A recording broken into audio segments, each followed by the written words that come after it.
شروع اللہ کے نام سے جو بڑا مہربان اور نہایت رحم کرنے والا ہے۔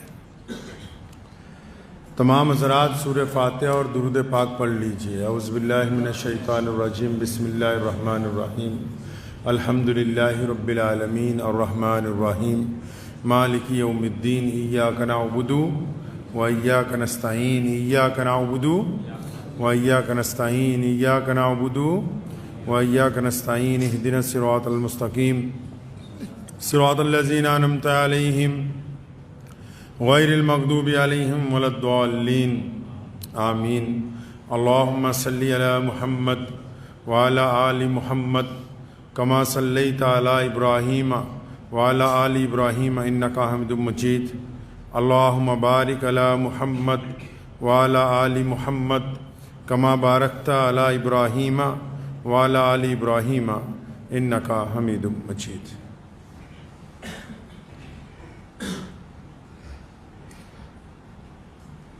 دنیا میں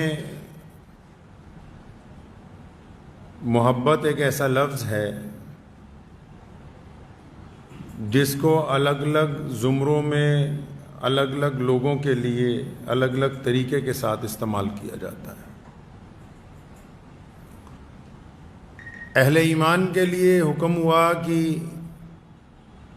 اللہ اور اس کے رسول صلی اللہ علیہ وسلم کی محبت غالب رہنی چاہیے۔ محبت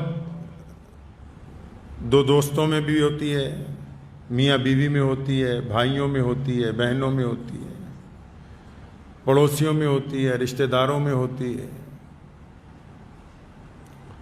الگ الگ اس کی مثالیں دی جاتی ہیں، لیکن ایک محبت ایسی ہے جو ہے تو بڑے عروج پر، ہوتی بھی بڑی شدت کے ساتھ ہے، قربانی بھی سب سے زیادہ دیتی ہے، دل میں معجزن بھی سب سے زیادہ ہے۔ ایک ایسی محبت ہے جو اپنا سب کچھ نچھاور کر دیتی ہے، لیکن اکثر دیکھنے میں آتا ہے کہ اس محبت کا ذکر بہت کم ہوتا ہے۔ بہت سارے لوگ سوچ رہے ہوں گے ایسی کون سی محبت ہے جس کا ذکر بہت کم ہوتا ہے، ورنہ لڑکے لڑکیوں کی محبت، لڑکیاں لڑکوں کی محبت، دیندار دین کی محبت، الگ الگ محبتوں کا لوگ ذکر کرتے ہیں، لیکن ایک ایسی محبت ہے جو ہے تو ہمہ وقت معجزن،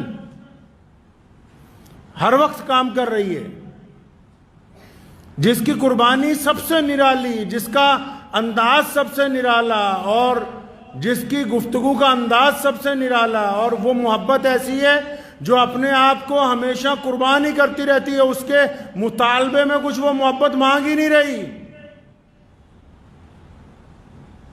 ورنہ اور جتنی محبتیں ہیں سب کے اوپر بہت کلام لوگوں نے لکھا ہے، بڑا ذکر لوگوں نے کیا ہے، لیکن آج میں جس محبت کا ذکر آپ سے کرنے لگا ہوں کہ بہت کم لوگ اس محبت کی بات کرتے ہیں، ذکر ہی نہیں کرتے۔ کیوں نہیں کرتے؟ کیونکہ جو بندہ اس محبت کو نبھا رہا ہے نا، وہ نبھاتا تو بڑی جانثاری کے ساتھ ہے، اس کو اظہار کرنا نہیں آتا ہے، اظہار نہیں کرنا آتا۔ اب وہ کون سی محبت ہے؟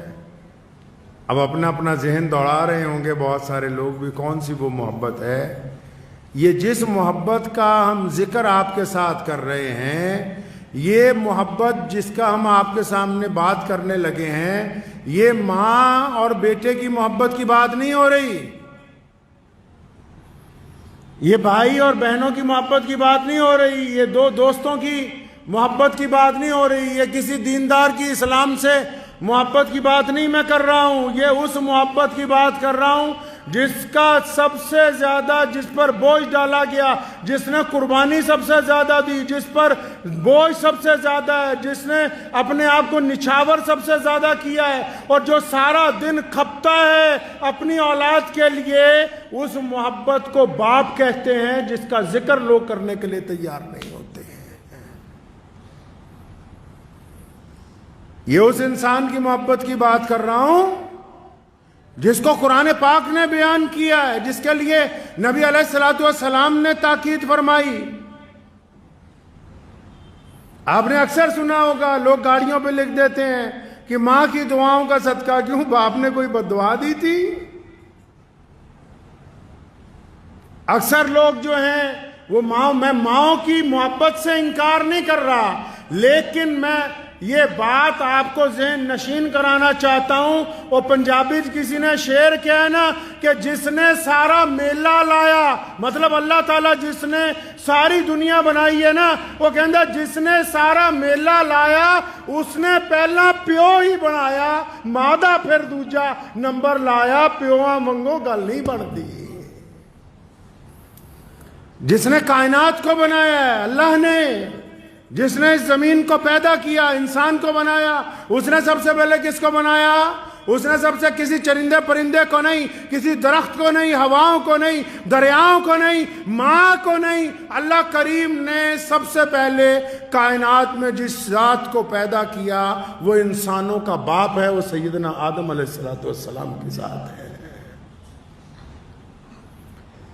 ایک شخص گیا پیارے نبی صلی اللہ علیہ وسلم کے پاس، شکایت کر دی جا کے، یا رسول اللہ میرا باپ جو ہے نا میری غیر موجودگی میں میرے کمرے میں جا کے میرے سامان چھیڑ دیتا ہے۔ باپ اولڈ ہو گئے نا، مطلب وہ دقیانوس ہو گئے آج کی اولاد کے نزدیک۔ اولاد کو زیادہ پتا ہے کہ کیا کھانا ہے کیا پہننا ہے، تو جا کے شکایت کر دی اللہ کے پیارے نبی صلی اللہ علیہ وسلم کے پاس کہ یا رسول اللہ میرا باپ نا میرے گھر میں جب میں جاتا ہوں میرا مال ادھر ادھر کر دیتا ہے، کہ میرے پیسے بنا پوچھے مجھ سے خرچ دیتا ہے، کسی کو اٹھا کے دے دیتا ہے۔ تو قانون تو دنیا کو یہی کہتا ہے کہ وراثت میں سے جو ملے سو ملے، جو خود کمایا ہو اس میں کسی کا دخل نہیں ہے۔ اللہ کے نبی علیہ السلام نے اس کی بات جب سنی تو ایک صحابی کو بھیجا کہ فلاں شخص کو بلا کے لاؤ جس کا بیٹا شکایت کے لیے آیا ہے۔ اب وہ بندہ گیا، اس نے جا کے اس بندے کو کہا کہ تیرے بیٹے نے اللہ کے نبی علیہ السلام کے پاس تیری شکایت کر دی ہے، چل تجھے بلا رہے ہیں۔ اب جب یہ گھر سے چلا، جس کی شکایت ہے جس کی پیشی ہونی ہے، باپ جب گھر سے چلا کہ بیٹے نے شکایت کر دی نبی علیہ السلام کی حضور، تو باپ راستے میں کچھ گنگنا رہا ہے، اپنے دل کے اندر کچھ باتیں کر رہا ہے۔ کیا باتیں کر رہا ہے؟ کہتا ہے یار دیکھ اس نے جا کے رسول اللہ کے پاس میری شکایت کر دی ہے، اور دل میں اس نے بہت ساری باتیں اپنے بیٹے کے متعلق سوچی۔ ابھی جب وہ پہنچا دربار رسالت صلی اللہ علیہ وسلم میں، تو یہ ہونا تو یہ چاہیے تھا کہ رسول اللہ اس سے پوچھتے کہ ہاں بھائی تم کیا کرتے ہو، کیوں اپنے بیٹے کا مال خرچ کرتے ہو، کیوں اس کا سامان خرد برد کر دیتے ہو۔ اس سے پہلے جبریل آ گئے اور رسول اللہ کو کہا کہ یہ پیارے کریم رسول اللہ فرماتے ہیں کہ یہ جو بندہ آ گیا یہ سارے رستے اپنے بیٹے کے متعلق شعر پڑھتا آیا ہے، جو زبان تک نہیں لایا، دل میں تھے، دماغ میں تھے، ذہن میں تھے، باقی باتیں بعد میں ہوں گی۔ اس کو کہیے کہ جو راستے میں جو شعر تو لکھتا آیا، جو اپنے دل میں کرتا آیا، پہلے وہ تو سنا، اگلا قصہ بعد میں ہوگا۔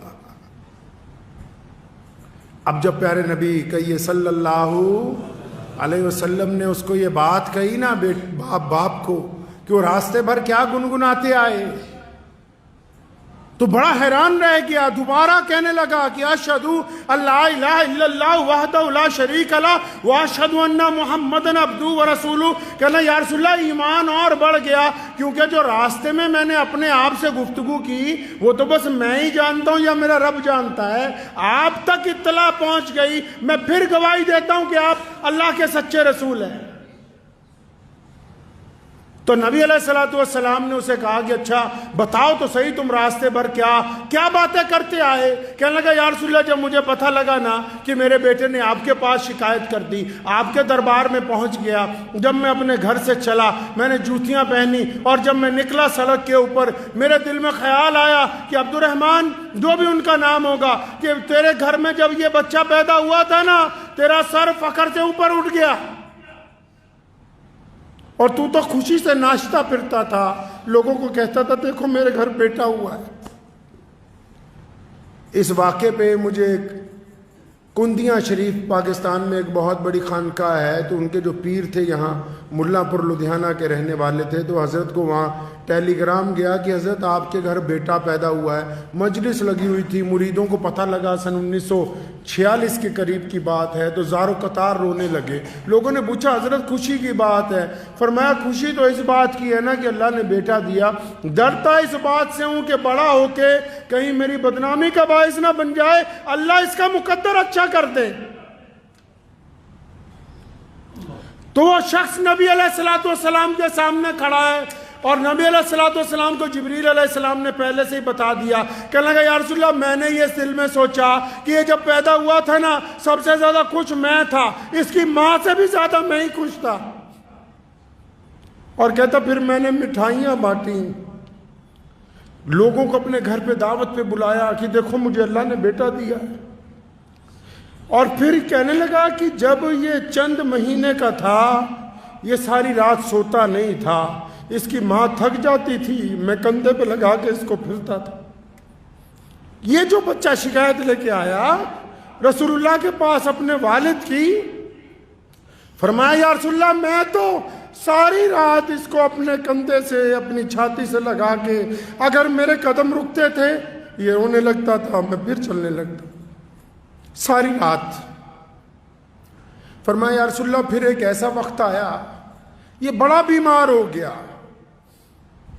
جب یہ سخت بیمار ہوا مجھے اور میری بیوی کو اندیشہ ہوا کہ کہیں اس کی جان نہ نکل جائے۔ ہماری حیثیت نہیں تھی کہ ہم بڑے بڑے حکیموں کو پیسے دیتے، بڑے بڑے ڈاکٹروں کو پیسے دیتے، ہم نے اپنا تن بیچ کر اپنا سامان بیچ کے اس کا علاج اس وقت تک اس کا علاج کرایا جب تک اللہ نے اس کو واپس شفا نہیں دیتی۔ نبی علیہ السلام اس کی باتیں سن رہے ہیں تو آپ صلی اللہ علیہ وسلم زارو قطار رو رہے ہیں۔ وہ بوڑھا آدمی اپنی داستان بیان کر رہا ہے کہ یا رسول اللہ یہ اچھے کپڑے پہننا چاہتا تھا اور اتنے پیسے ہی نہیں تھے کہ ہم سب گھر والے اچھے کپڑے پہنے، تو میں اور اس کی والدہ ہم پرانے کپڑے پہنتے تھے، اپنے بچے کو نئے کپڑے لا کے دیتے۔ اور پھر اس نے کہا کہ یا رسول اللہ اس کو ہم نے پڑھنے کے لیے بھیجا، جہاں ہم مزدوری کرتے تھے وہ لوگ تانے دیتے تھے کہاں ادھر ادھر چلا جاتا تھا، میں نے لوگوں کی گالیاں سن کے اس کو وقت پر مدرسے بھیجا، اس کو وقت پر اسکول پہنچاتا رہا، پھر اس کو لے کے آتا رہا کہ کوئی اس کو تکلیف نہ پہنچائے، لوگوں کے تانے سنتا رہا، لیکن میں نے اس کو پڑھایا، اپنے سے بہتر پڑھایا اس کو۔ یا رسول اللہ میں جوان تھا، اس بوڑھے نے کہا یا رسول اللہ میں جوان تھا، میری ہڈیوں میں سے جو گوشت ہے، میری ہڈیوں میں جو خون ہے، میں نے اس انداز سے محنت کی اپنی اولاد کے لیے کہ آپ یہ دیکھیں یہ 25-30 سال کے بعد میرا گوشت، میری طاقت، میرا خون وہ اس میں منتقل ہو گیا ہے، یہ اب جوان نظر آتا ہے اور میں بوڑھا ہو گیا ہوں۔ اور میرا یہ خواب تھا کہ جب میرا بچہ بالکل جوان ہو جائے گا تو یہ پھل دے گا مجھے۔ نبی علیہ السلام نے جب اس کی یہ باتیں سنی نا اس بوڑھے آدمی کی،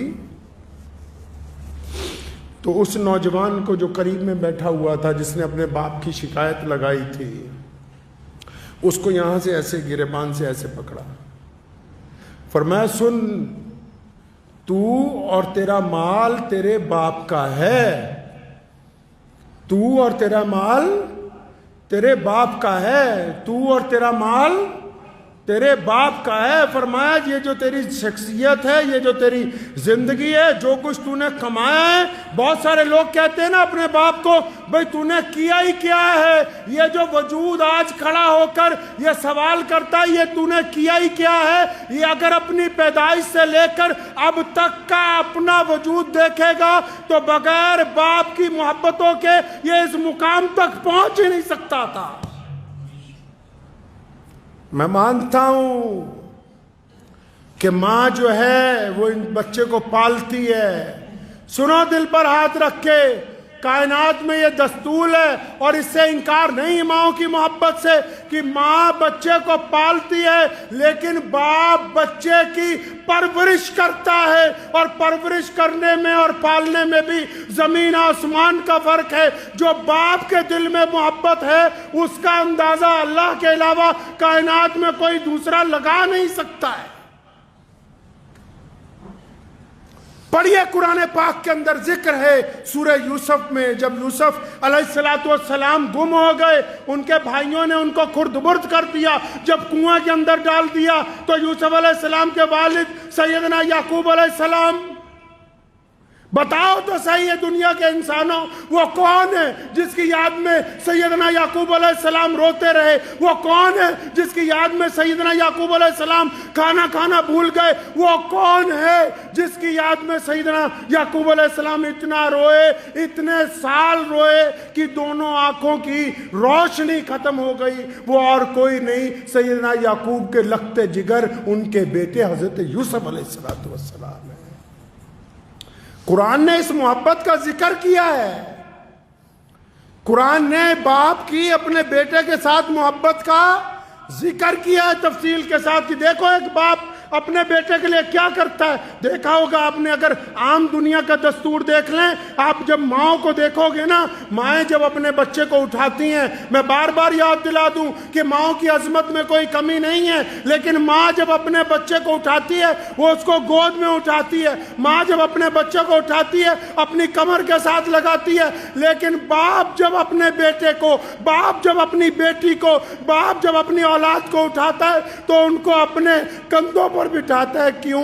کیونکہ باپ چاہتا ہے کہ جہاں تک میں نہیں دیکھ سکتا میرا بیٹا وہاں تک دیکھے، کیونکہ باپ یہ چاہتا ہے۔ اللہ نے اس کے اندر یہ صفت رکھی ہے۔ دنیا میں تعلق تو بہت ہوتے ہیں، یاروں کے تعلق، دوستوں کے تعلق، رشتہ داروں کے تعلق، سکے بھائیوں کے تعلق، ماں بیٹے کا تعلق، لیکن یاد رکھو کائنات میں ایک آدمی ہے، صرف پوری کائنات میں صرف ایک بندہ ہے۔ کون جی؟ جب بندہ ترقی کرتا ہے نا، جب بندہ ترقی کرتا ہے نا، کئی بار بھائیوں کے دل میں آ جاتی ہے کاش اس کی جگہ ہم ہوتے ہیں۔ کئی بار یاروں کے دل میں بھی تھوڑی سی آ جاتی ہے کہ کاش ہم نہ ہوتے اس کی جگہ۔ اور بڑی بات کہتا ہوں، بعض اوقات ماں کے دل میں آ جاتی کہ فلاں کی جگہ میری فلاں اولاد آگے ہوتی ان میں سے، لیکن صرف باپ ایک ایسی شخصیت ہے کائنات میں جس کی یہ تمنا ہے، جس کی یہ آرزو ہے کہ میرا بیٹا مجھ سے چند قدم آگے جائے، میرا بیٹا اس مقام تک پہنچے جہاں تک میں نہیں پہنچا۔ یہ اگر ظرف اللہ نے کسی کو عطا کیا، یہ طاقت اللہ نے اگر کسی کو عطا کی، یہ محبتیں اللہ نے اگر کسی کو عطا کی ہیں تو صرف ایک باپ کو عطا کی ہے۔ وہ یہ باپ کے اندر صفت ہے کہ جب باپ کی ذکر کیوں نہیں ہوتا؟ کیونکہ باپ اصل میں پیار تو بہت کرتا ہے، لیکن جب اولاد بڑی ہوتی ہے نا تو اس کو چھاتی سے لگاتا ہوا جھجکتا ہے، تھوڑا ڈرتا ہے، لیکن یہ محبت ماں سے زیادہ کرتا ہے۔ آپ جتنے مرضی اس کو خرچے بتاتے رہیں یہ انکار ہی نہیں کرے گا، یہ کہے گا ہی نہیں کہ تم ایسا کیوں کر رہے ہو۔ اور جب یہ آپ کو جھڑکتا ہے نا، جب یہ آپ کو ڈانٹتا ہے نا، کبھی الگ پوچھ لیجئے گا اپنی والدہ سے، جب یہ کبھی آپ کو جھڑکتا بھی ہے، ڈانٹتا بھی ہے تو آپ کی ماں کے کہنے پہ ڈانٹتا ہے، ورنہ یہ اپنی اولاد کو ڈانٹنا ہی نہیں چاہتا۔ تو ماں کہتی ہے اس کو کہ ذرا رو بھی نہیں لگتا، تو بچوں کے اوپر تیرا اختیار ہی نہیں۔ جب وہ کہتی ہے تو یہ پھر بچوں کو ڈانٹتا ہے، ورنہ یہ بچوں کو ڈانٹنے کے لیے تیار ہی نہیں ہے۔ اللہ نے یہ محبت ہی پھر ذکر کیا قرآن نے دوبارہ، کہاں؟ سیدنا ابراہیم علیہ السلام کا اور سیدنا اسماعیل علیہ السلام کا، ایک باپ کا اپنے بیٹے کی محبت کے آگے۔ دیکھو جب اللہ نے کہہ دیا نا اپنا بیٹا قربان کر دو، ہے ایسی کوئی محبتیں؟ کیا پڑھا ہے کبھی قرآن پاک اس زاویے کے ساتھ جس نے بار بار کہا کہ اپنے ماں باپ کے ساتھ احسان کا معاملہ کرنا، جس نے قرآن نے کہا کہ اللہ اور اس کے رسول کے بعد اگر کسی کا درجہ ہے تو ماں اور باپ کا ہے،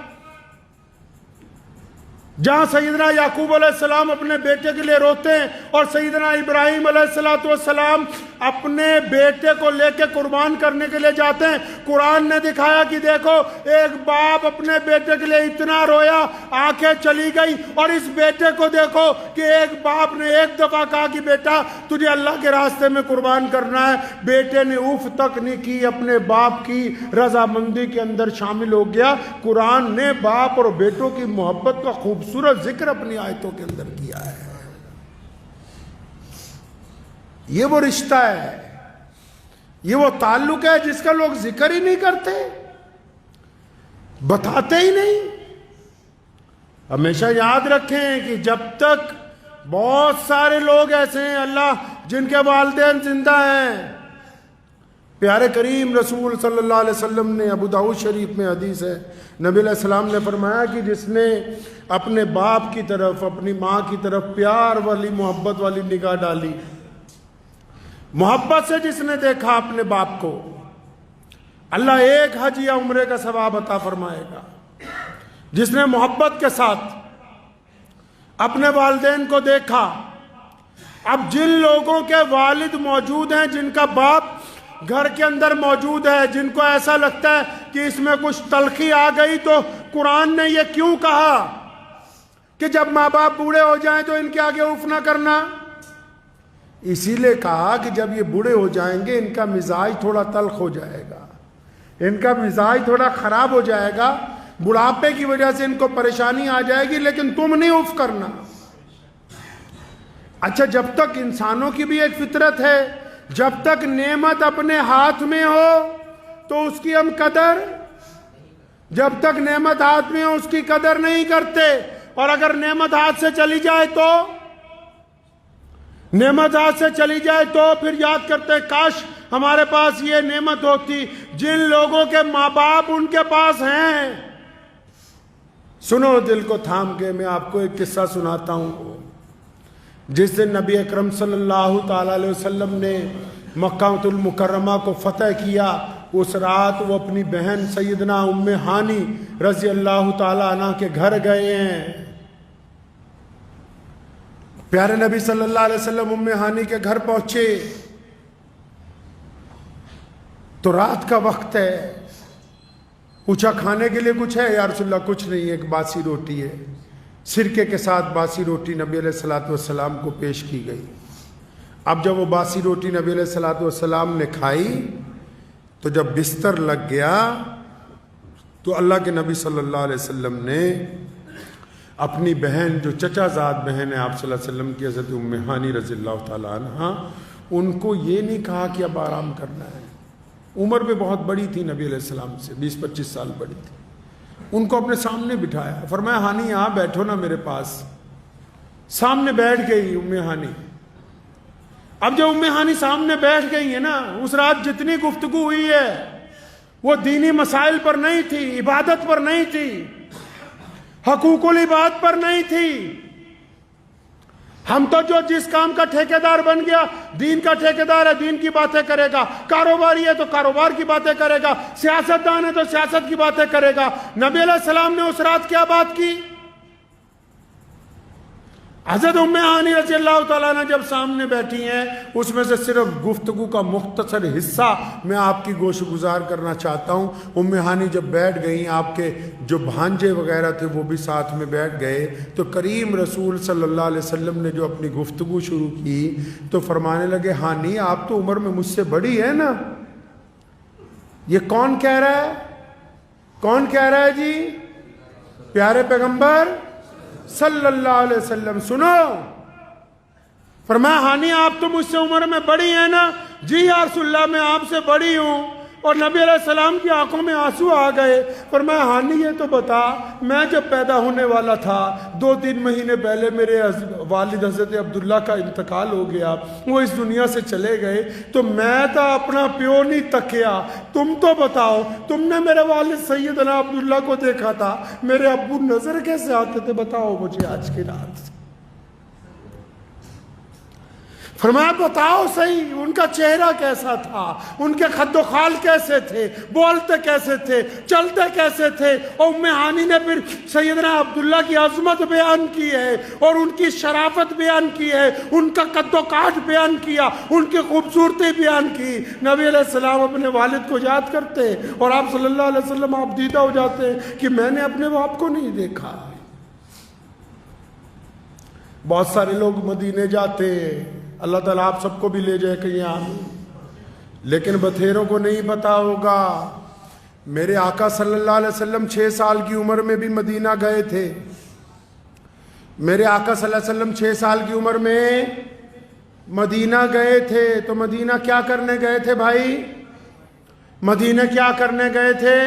اور مدینہ نبی علیہ السلام کا شہر تو ہے ہی، لیکن مسلمانوں مدینہ میرے نبی علیہ السلام کا ننہال ہے، اور میرے نبی علیہ السلام کے ابو محترم کا انتقال مدینہ منورہ میں ہوا تھا، اور سیدنا آمنہ حضور صلی اللہ علیہ وسلم کو 6 سال کی عمر میں ان کے والد کی قبر پر مدینہ منورہ لے کر گئی تھی۔ تبھی واپسی میں سیدنا آمنہ رضی اللہ تعالی عنہ کا انتقال ہوا۔ میرے مسلمان بھائیوں یاد رکھو، یہ جو دین ہے یہ صرف عبادت کا نام نہیں ہے، دین ایک مکمل نظام زندگی کا نام ہے۔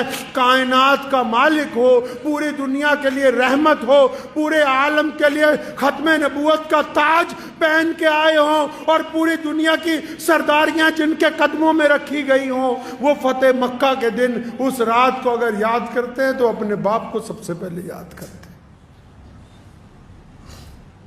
اور جن لوگوں کے پاس یہ نعمت ہے، جن کے پاس یہ نعمت ہے، وہ نخرے کرتے پھرتے ہیں، نخرے کرتے ہیں کہ جی ہمیں تو ٹائم نہیں ہے۔ آج کل آپ بڑے گھروں میں چلے جاؤ، جتنے امیر لوگ ہیں یا آج کل جتنے آپ مڈل کلاس لوگ ہو، جتنے بھی ہو، ایسے جاتے ہیں رات کو ماں باپ کے کمرے میں جیسے کسی بہت ملٹی اسپیشلٹی ہاسپٹل کا ڈاکٹر آیا ہو۔ جا کے دروازہ کھول کے کیا پوچھیں گے؟ ڈیڈی دوائی کھائی؟ ابو جی دوائی کھائی؟ باپ کہتا ہاں بیٹا کھائی۔ اچھا شوگر چیک کی؟ ہاں جی کر لی۔ بی پی چیک کیا؟ ہاں جی کر لیا۔ اچھا ٹھیک ہے پھر آپ آرام کیجئے، اللہ حافظ۔ یہ جو کام تو کر رہا ہے یہ تو ایک ڈاکٹر بھی اچھی طرح کر سکتا ہے۔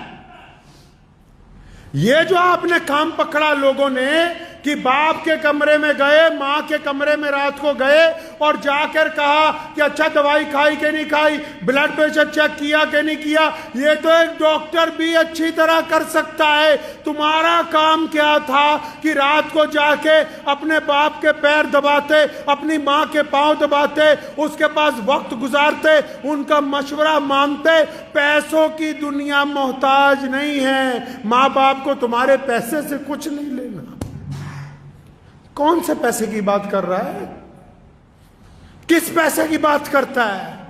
جن کے ٹکڑوں پہ ساری زندگی پلا ہے تو ان کے سامنے پیسے کی بات کرتا ہے؟ جنہوں نے اپنا خون جگر پلا پلا کے تجھے بڑا کیا ان سے پیسے کی بات کرتا ہے؟ ان کو پیسوں کی ضرورت نہیں تھی، ان کو تیری محبت کی ضرورت تھی۔ یہ چاہتے تھے کہ رات کو میرا بیٹا آئے گا تو میرے پاس 1-2 گھنٹے بیٹھے گا، میرے ساتھ چند باتیں کرے گا، لیکن بیٹے کو تو فرصت ہی نہیں ہے۔ حضرت رومی رحمت اللہ علیہ نے ایک حکایت لکھی ہے، فرمایا ایک شخص کی شادی ہوئی، نوجوان بیوی نے کہا تیرا باپ سارا دن کھانستا ہے۔ یہ جو واقعہ ہے مولانا روم رحمت اللہ علیہ نے لکھا ہے۔ تو اپنے باپ کے کمرے میں گیا، کہنے لگا ابا جی تم بہت کھانستے ہو، میری بیوی کو پریشانی ہوتی، یہ کمبل لے لو اور باہر باڑے میں سو جایا کرو، وہاں تمہیں ٹھنڈ نہیں لگے گی اس کمبل کی وجہ سے۔ جب باپ اٹھنے لگا نا تو اس کا بیٹا آیا، مطلب پوتا آیا اس شخص کا، تو اس نے کمبل لے کے نا بیچ میں سے پھاڑ دیا۔ تو اس بندے نے اپنے بیٹے سے کہا کہ تم نے اپنے دادا کا کمبل کیوں پھاڑا؟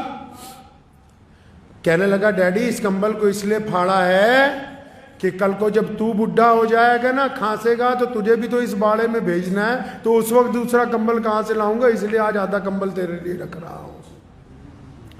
لکھ لو، نشان لگا لو ان لوگوں پہ جو ماں باپ کے نافرمان ہیں وہ دنیا میں کامیاب نہیں ہو سکتے۔ اللہ تعالیٰ نے یہ پابندی لگائی نماز پڑھنے والوں کے لیے کہ اس سجدے سے پہلے ماں باپ کی رضامندی ضروری ہے۔ اگر یہ سجدہ باپ کی بغاوت کے ساتھ ادا کیا جا رہا ہے، جو شرعاً ناجائز ہو وہ بغاوت۔ اگر باپ کو گھر میں گالی دے کے آیا، تھپڑ مار کے آیا، باپ سے زیادتی کر کے آیا، بدماشی کر کے آیا، اور پھر آ کے مسجد میں کہا کہ میں تو متقی نمازی ہوں، یہ نمازیں منہ پر ماری جائیں گی۔ میرے کریم رسول کہیے صلی اللہ علیہ وسلم نے فرمایا، اے بلال اگر تو تکبیر کہہ دیتا اور میری ماں زندہ ہوتی، فرمایا میری ماں حجرے میں سے مجھے آواز مارتی محمد، تو پھر میں نماز چھوڑ کے اپنی ماں کے پاس چلا جاتا۔ اللہ تعالیٰ نے وہ درجہ عطا فرمایا ہے، اس محبت کو اللہ نے وہ درجہ عطا فرمایا کہ جس کو باپ اللہ نے بنایا اس میں استقامت دی ہے، ہمت دی ہے۔ باپ کے بعد صرف ایک بندہ اور ملتا ہے جو صرف آپ کی کامیابی پر دل سے خوش ہوتا ہے۔ ایک تو باپ خوش ہوتا ہے دل کی گہرائیوں سے کہ میرا بیٹا میری جگہ پہنچ گیا، میرا بیٹا مجھ سے آگے پہنچ گیا، یا پھر دوسرا آپ کا استاد خوش ہوتا ہے، چاہے وہ استانی ہو یا استاد ہو۔ اگر کوئی بندہ ترقی کرتا ہے تو اس کو حسد نہیں ہوتا، وہ خوش ہوتا ہے کہ میرا پڑھایا ہوا بچہ جو ہے آج دنیا کے اندر کامیاب ہو گیا ہے۔ تو جو لوگ جن کو اللہ نے نعمت دی ہے نا، باپ جیسی نعمت جن کو ابھی اللہ نے دے رکھی ہے، ان کو قدر ہی نہیں۔ لوگ اکڑتے ہیں ماں باپ سے، بدتمیزیاں کرتے ہیں۔ امام غزالی رحمۃ اللہ علیہ نے لکھا ہے، فرمایا ایک دن رات کو نا میں تفسیر لکھ رہا تھا قرآن پاک کی، اور میرا چھوٹا بھائی جو ہے نا، ان کا جو چھوٹا بھائی تھا وہ بھی بہت اپنے دور کا پہنچا ہوا عالم تھا، لیکن بھائیوں میں کبھی اتنی زیادہ نہیں بنی۔ تو وہ جو چھوٹا بھائی ہے یہ ساری رات قرآن پاک کی تفسیر لکھتے رہے، وہ ساری رات اماں جی کے پاؤں دباتا رہا، ابو کے پاؤں دباتا رہا۔ تو اچانک ان کے دل میں خیال آیا، اپنے بھائی کو بلایا صبح فجر کی نماز میں، فرمایا وہ جو رات گزری ہے نا، میرے والا ثواب تو لے لے، اپنے والا مجھے دے دے۔ میرے والا میں ساری رات قرآن لکھتا رہا ہوں، یہ ثواب تم لے لو، اور اپنے والا مجھے دے دو۔ تو لیکن ان کے بھائی نے کہا کہ میاں دنیا کے لیے امام غزالی ہوگے، مجھے تو بیوقوف نہیں بنا سکتے۔ جو ماں باپ کے پاؤں دبانے میں اللہ نے عزت رکھی ہے، وہ تیری ساری رات عبادت کرنے میں بھی وہ لطف آنے والا ہے نہیں ہے۔ اللہ نے جو یہ نعمت عطا کی ہے، یہ جو اللہ نے باپ عطا کیا ہے، کئیوں کی سمجھ نہیں آئے گی کہ باپ ہوتا کیا ہے، لیکن جب خود بن جائیں گے باپ، جب خود اس دور سے گزریں گے، تب ان کو پتہ لگے گا باپ ہوتا کیا ہے، کر کیا سکتا ہے باپ، باپ اپنے بچوں کی تربیت کیسے کرتا ہے۔ میرے والد محترم شیخ اسلام مولانا حبیب الرحمان لدھیانوی رحمۃ اللہ علیہ کو میں نے دیکھا کہ روزانہ ساری زندگی روزانہ، جب تک روزانہ اپنے والد کے لیے روزانہ قرآن پڑھ کے صبح دوپہر شام مغفرت کی دعا نہیں کر لینی، اپنے باپ کو یاد نہیں کر لینا، تب تک چین نہیں آتا تھا۔ ایک بندہ جو اتنے بڑے مقام پر پہنچ گیا ہو، وہ اپنے باپ کو یاد کر رہا ہو، ہر بات میں اپنے والد کا ذکر، کیونکہ بندہ جب جس مقام پر پہنچتا ہے، اگر ہم اپنے آپ کو دیکھیں گے، اپنی تاریخ کو دیکھیں گے، اگر میرے جیسا انسان بھی اپنی تاریخ کو دیکھے گا، ہم اگر پیچھے کو جائیں گے، چند سال اور پیچھے چلے جائیں گے، تو ہم تو کسی قابل بھی نہیں ہیں۔ اگر آج جس مقام پر پہنچے ہیں وہ تو باپ کی دعاؤں کی وجہ سے پہنچے۔ اگر کوئی آپ کو جان رہا ہے تو وہ اس لیے نہیں جان رہا کہ آپ عبد الرحمن ہو، خان صاحب ہو، فلاں میاں صاحب ہو، وہ آپ کے باپ کی وجہ سے آپ کو جان رہا ہے۔ یہ جو نعمت اللہ تبارک و تعالیٰ نے آپ کو عطا کر دی، جو اگر آپ اس کی نافرمانی کریں گے، امام غزالی رحمۃ اللہ علیہ نے لکھا ہے اپنے مکتوبات میں کہ ماں باپ کے نافرمان کو دنیا میں سزا ملنی طے ہے۔ جو اپنے خاص کر لوگ باپ کی بڑی بدتمیزی کرتے ہیں، بے حرمتی کرتے ہیں، تو پیارے کریم رسول صلی اللہ علیہ وسلم نے فرمایا کہ ماں کے پیروں کے نیچے، اور جنت کہاں رکھی جی؟ ماں کے پیروں کے نیچے۔ جنت کہاں رکھی؟ اور بولو جنت کہاں رکھی؟ ماں کے پیروں کے نیچے۔ جنت ماں کے پیروں کے نیچے، سارا سرمایہ ماں کے پیروں کے نیچے۔ اور قربان جاؤں محمد الرسول اللہ صلی اللہ علیہ وسلم پر، ایک لفظ میں ہی ساری بات مکمل کر دی۔ فرمایا جنت ماں کے قدموں کے تلے ہے، لیکن باپ جنت کا دروازہ ہے۔ اب تیری مرضی ہے اسے کھول کے رکھ، تیری مرضی ہے اس کو بند کر دے۔ تو باپ جنت کا دروازہ ہے۔ جن کو اللہ نے یہ نعمت دی ہے وہ اس کی قدر کریں گے۔ اگر ماں باپ کے لیے، 4 لوگوں کے لیے کہا نا کہ ان کی دعا رد نہیں ہو سکتی، ان 4 میں دوسرے نمبر پہ کون ہے؟ نبی علیہ السلام نے فرمایا کہ جب کوئی باپ اور جب کوئی ماں اپنی اولاد کے لیے ہاتھ اٹھاتا ہے، بھائی جب کوئی ماں باپ اپنی اولاد کے لیے ہاتھ اٹھاتے ہیں تو اللہ ان کو خالی نہیں لوٹاتے ان ہاتھوں کو۔ تو جن لوگوں نے ماں باپ کی ناقدری کی ہے وہ جتنا مرضی زور لگاتے رہے۔ بہت سارے لوگ نا کامیابی کا نسخہ پوچھنا چاہتے ہیں۔ اکثر لوگ ذکر کرتے ہیں کہ ہم نے بڑا آدمی بننا ہے، ہماری زندگی کا تجربہ تو بس اتنا ہی کہتا ہے۔ زندگی کا تجربہ یہ کہتا ہے آپ اپنے باپ کو بادشاہ بنا کے رکھیں، دنیا کی کوئی طاقت آپ کو شہزادہ بننے سے روک نہیں سکتی ہے۔ اگر باپ کو بادشاہ نہیں بنایا، اگر آپ کا رویہ آپ کے باپ کے ساتھ آپ کی طرف سے ملازمے والا نہیں، قرآن نے کہا یہ دونوں کندھے جھکا کے، ورنہ قرآن نے تو کہا، نبی علیہ السلام نے کہا طواف جب کرو تو ایسے کندھے اٹھا کے کہ دشمن یہ نہ سمجھے کہ تم کمزور ہو۔ لیکن جب ماں باپ کی بات آئی تو فرمایا یہ دونوں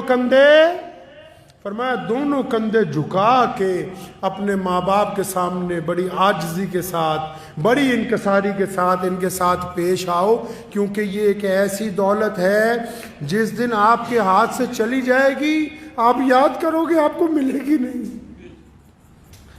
ڈھونڈو گے ہی نہیں، بستی بستی ملنے کے نہیں نایاب ہیں ہم، تلاش کرتے پھرو گے۔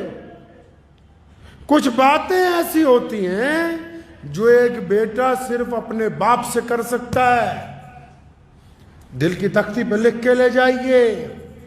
کچھ باتیں ایسی ہوتی ہیں جو ایک بیٹا صرف اپنے باپ سے کر سکتا ہے، جو ایک بیٹی صرف اپنی ماں سے کر سکتی ہے، اور یہ بیٹا اور بیٹی اس وقت تک شہزادے شہزادی ہیں جب تک ان کے ماں باپ حیات ہیں،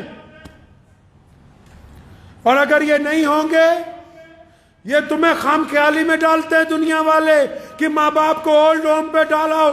جن کے ماں باپ اولڈ ہوم میں زندگی گزارتے ہیں ان سے بدقسمت بچے دنیا میں کوئی دوسرے نہیں، ان سے زیادہ بدقسمت بچے نہیں ہو سکتے دوسرے کوئی۔ جنہوں نے اپنے ماں باپ کو یتیم خانے کے اندر ڈال دیا ہو، ان سے زیادہ ہی بدقسمت کون ہو سکتا ہے؟ تو ان ماں باپ کے تو روزانہ اگر پیر دبائے جائیں، ماں باپ کی خدمت کی جائے، ماں باپ کے چہرے کو بار بار دیکھ لیا جائے۔ بہت سارے لوگ ایسے جن کو ابھی یہ بات سمجھ نہیں آئے گی، لیکن اگر ادھر باپ کی جان نکلی ادھر سارا کچھ سمجھ آ جائے گا تمہیں 1 منٹ میں کیا ہو گیا یہ۔ کئی یہ سمجھتے ہیں کہ نہیں ہمارے باپ کو عقل نہیں ہے، جس نے تمہیں پال پوس کے اتنا بڑا کر دیا اس کو اللہ نے تم سے کئی سو گنا زیادہ عقل دی ہے۔ ٹھیک ہے وہ اسکول میں نہیں پڑھا، ٹھیک ہے اس کو عربی نہیں آتی، ٹھیک ہے اس کو انگریزی بولنی نہیں آتی، مان لو اس کو حساب کرنا نہیں آتا، لیکن آنکھوں کی جو اندر ارادے ہیں، چہرے کے جو خد و خال ہیں، انسان کا جو مزاج ہے، آپ کی طبیعت کس وقت کیا چاہتی ہے، یہ ایک باپ سے زیادہ دنیا میں کوئی نہیں سمجھ سکتا۔ یہ بچہ بھوک کے لیے تڑپ کے آیا کہ پیسے مانگنے آیا، کہیں گھومنے کی اجازت مانگنے آیا کہ کسی سے نکاح کی اجازت لینے کے لیے آیا ہے؟ یہ غصے میں آیا ہے کہ محبت میں آیا ہے؟ تمہاری چال کو، تمہاری ڈھال کو اگر کوئی سمجھ سکتا ہے پہلی نگاہ کے اندر تو وہ صرف آپ کا باپ ہے، اس کے علاوہ یہ صفت ہے ہی کسی کے اندر نہیں ہے۔ تو جن کو اللہ نے یہ نعمت دے رکھی ہے میرے بھائی، اللہ نے جن حضرات کو یہ نعمت دی ہے کہ چاہے ماں باپ 80 سال کے ہو جائیں، 90 سال کے ہو جائیں، چاہے ماں باپ 100 سال کے ہو جائیں۔ میں نے اپنی دادی محترمہ رحمت اللہ علیہ کا ایک واقعہ مجھے یاد آتا ہے۔ میرے والد، اللہ نے ان کو بڑی عزت عطا فرمائی، پوری دنیا میں جاتے تھے، ہزاروں لوگ ساتھ ہوتے تھے۔ تو میں نے اپنی دادی کو دیکھا آخری عمر میں کہ جب والد صاحب رحمت اللہ علیہ گھر سے نکلتے تھے تو انہوں نے بلا کے کہنا کہ بیٹا حبیب ایسا ہے، سامان رکھا ہے؟ جی ہاں رکھا ہے۔ فلاں چیز بیگ میں رکھی ہے؟ رکھی۔ فلاں دوائی رکھی ہے۔ تو خود بذات خود بستر پہ ہونے کے باوجود، تو ایک دن میں بذات خود ذہن میں سوچتا رہا کہ یہ جس بندے کو ہماری دادی نصیحت کرتی ہے اس کے ساتھ تو 50 لوگ چل رہے ہیں، اتنے خادم ہیں، ہر جگہ آگے پیچھے گاڑیوں کا ریل پیل ہے۔ یہ پھر ذہن نے یہ کہا کہ آپ یہ نہ دیکھیں کہ یہ نصیحت ہے، یہ ایک بہت بوڑھی ماں کے دل میں اپنی اولاد کے لیے محبت کا جذبہ ہے جو ہمیشہ جوان رہتا ہے، بڈھا نہیں ہوتا ہے۔ جو ماں باپ کی محبت ہوتی ہے نا جی، میاں بیوی کی محبت اولاد کے بعد آتی، بھائیوں کی محبت کاروبار کے بٹوارے کے بعد آتی، یار دوستوں کی محبت تعلیم کے بعد آتی۔ کائنات میں اگر کوئی محبت جو روح کا رشتہ، جو خون کا رشتہ، جو ہڈیوں کا رشتہ، جو جسم کے ساتھ اگر کوئی جڑا ہوا رشتہ ہے جو دن بدن عروج پر جاتا ہے دور ہونے کے باوجود، وہ صرف باپ کا، ماں کا رشتہ، اس کے علاوہ کوئی اور رشتہ ہے ہی نہیں ہے۔ تو میری ان سب نوجوانوں سے گزارش ہے، ان سب بھائیوں سے، بہنوں سے، بیٹیوں سے جن کے ماں باپ زندہ ہیں، اپنے ماں باپ کی قدر کر لو۔ یہ نعمت دوبارہ بازار میں نہیں ملنی، یہ والی نعمت نہیں ملنی۔ باقی سب کچھ مل جائے گا، تمہیں یار مل جائیں گے، دوست مل جائے گا، اولاد اور آ جائے گی۔ کون سی نعمت نہیں ملنی بھائی؟ ماں اور باپ والی نعمت نہیں ملنی۔ اور باپ کی صفت میں ایک اور تاریخی بات بتاتا چلوں آپ کو۔ آج آپ نے اکثر دنیا میں دیکھا ہوگا کہ آپ دنیا کے کسی ملک میں چلے جاؤ، آپ نے اکثر دیکھا ہوگا باپ پہلے مر جاتے ہیں۔ دیکھا؟ باپ پہلے مر جاتا ہے گھر میں۔ کیوں؟ اکثر گھروں میں آپ جاؤ، لوگوں کا باپ پہلے مرتا ہے۔ کیوں؟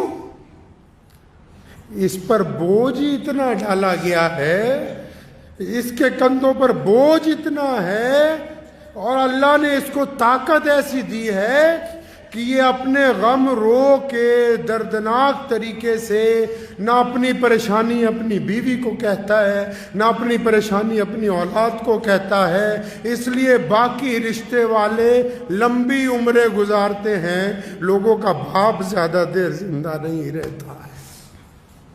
بوجھ اتنا ہے اس کے اوپر، لیکن اس کی خودداری دیکھو، بوجھ کو برداشت کرتا ہے، قبر کو قبول کر لیتا ہے۔ اور قربان جاؤں، حدیث پاک میں آیا قیامت والے دن ماں باپ کی تڑپ بچوں کے لیے ختم نہیں ہوگی، جنت میں چلے جائیں گے تب بھی اللہ سے سوال کریں گے، ماں بھی اور باپ بھی، کہ یا اللہ ساڈے بچے کتنے، بچے کہاں ہیں؟ اور پھر اللہ نے بڑی شان رکھی ہے ان کی، اللہ نے ماں باپ کی بڑی شان رکھی ہے۔ پھر یہ نہیں کہا کہ جاؤ اپنے بچوں سے مل لو، فلاں جنت کے فلاں محل میں ہے، نہیں، فرشتوں کو حکم ہوتا ہے کیونکہ یہ ماں باپ ہیں، بڑی عظمت والے ہیں، ان کے بچوں کو بولو کہ آ کر ان کے ساتھ ملاقات کر لے، یہ نہیں جائیں گے ملنے کے لیے۔ تو ہمیشہ اس رشتے کی قدر کیجئے۔ اگر باپ میں کچھ تلخی ہے، مزاج میں گرمی ہے، تو اپنی محبت کی طاقت سے اس کو تبدیل کیجئے، اپنے گھر کو خوشگوار بنائیے، اور یاد رکھو بس کسی پیر بابے کے پاس جاؤ کوئی بات نہیں، لیکن اپنے باپ کے پیر پکڑ لو، اپنی ماں کے پیر پکڑ لو، اپنے باپ سے روز دعا کروا لیا کرو، اپنی ماں سے روز دعا کروا لیا کرو، جن کے ماں باپ نہیں ہیں ان کی مغفرت کی روز دعائیں مانگ لیا کرو، اور جس بندے کے ماں باپ اس کے لیے روز دعا کرتے ہو، دنیا کا بڑے سے بڑا بادشاہ بھی اگر اس کے ساتھ ٹکرائے گا تو وہ زمین پر گر جائے گا۔ ماں باپ کی دعا کے آگے دنیا کی کوئی طاقت ٹک نہیں سکتی۔ وآخر دعوانا ان الحمدللہ رب العالمین۔